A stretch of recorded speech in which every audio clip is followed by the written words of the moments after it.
So I decided that I wanted to do like kind of like a series where I show behind the scenes of the projects that I have been working on, and also tell you some tips and tricks of what I learned on those projects.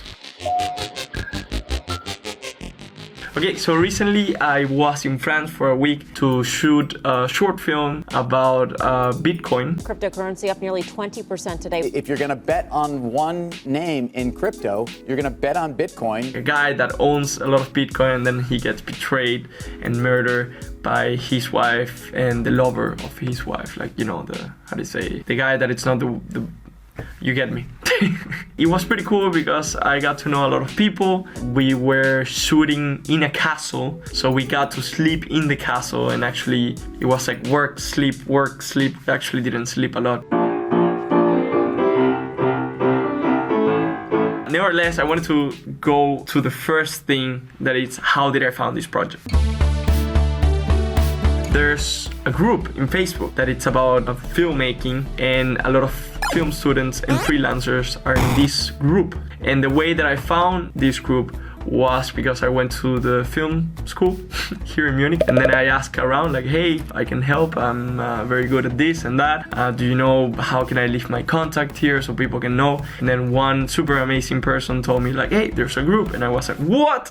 I got in, and since then I just have been getting constantly projects, or people share their projects there, and it's pretty cool because you kind of like interact with the people and be like, do you have LEDs that I can use? And people will respond like, yeah, here. I would highly suggest you, if you're not getting a lot of film projects, maybe try to find a group in Facebook that it's also locally based in your area, and if not, create one. Maybe also go to film schools, because film students are always looking for extra help, and also it's a great way to learn.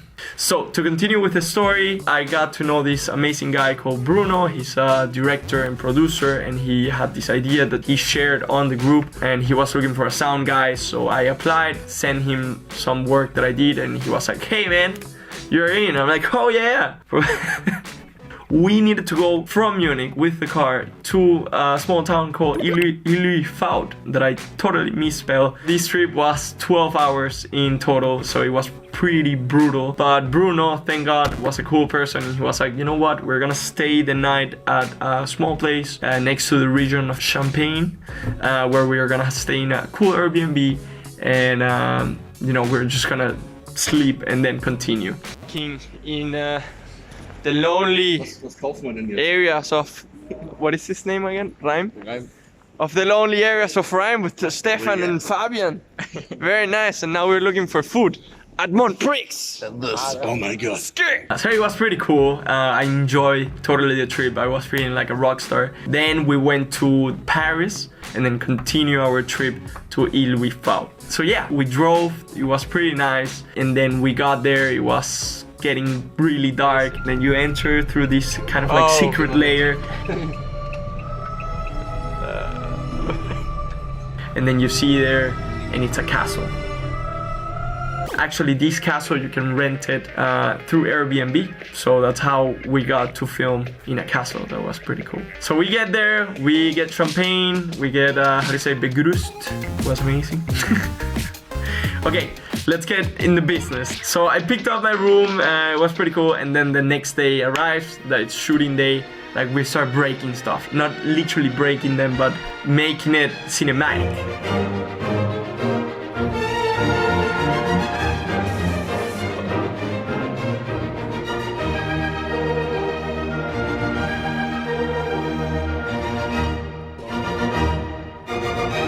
It was pretty cool. There was a moment where we needed to get creative, and there was like this bathroom, and it was very echoey. So I needed to shoot a scene there. It needed to sound very like not echoey.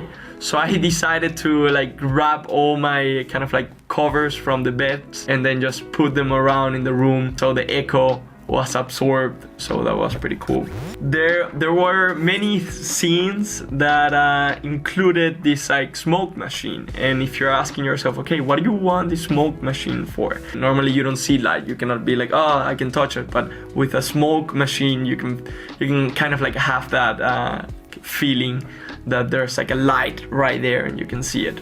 Another cool thing that I did was when you work with mics, you can put them everywhere. So I put like a small microphone under the murder weapon, this small sound that makes when he grabs the murder gun. So I was very happy about it, and you couldn't see it because of course it was very nicely undercovered.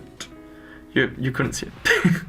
It was pretty nice to shoot at this location. I have to say, having the chance to be in a castle and film, it's definitely one thing that you don't do.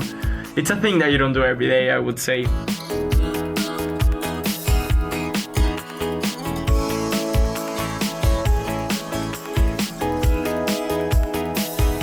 It's gonna be pretty cool because it's gonna look beautiful. We have the sun is rising.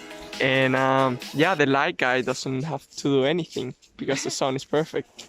Isn't that right, Fabian? I have nothing to do. What's up? It's Fernando, the editor. Yes, I forgot that my camera stopped recording, and it's just like, yeah, I was too tired to notice, and now I'm here. Nevertheless, thank you very much, guys, for watching my videos. I'm happy that I'm sharing this with you. And I don't know, let me know what you think. If you're learning something, I will definitely keep recording behind the scenes to teach you things that I learned, and hopefully you'll be like, wow, cool, I should do that. Vlogs coming, yay, and see you later. Have a great day, enjoy life. Bye bye.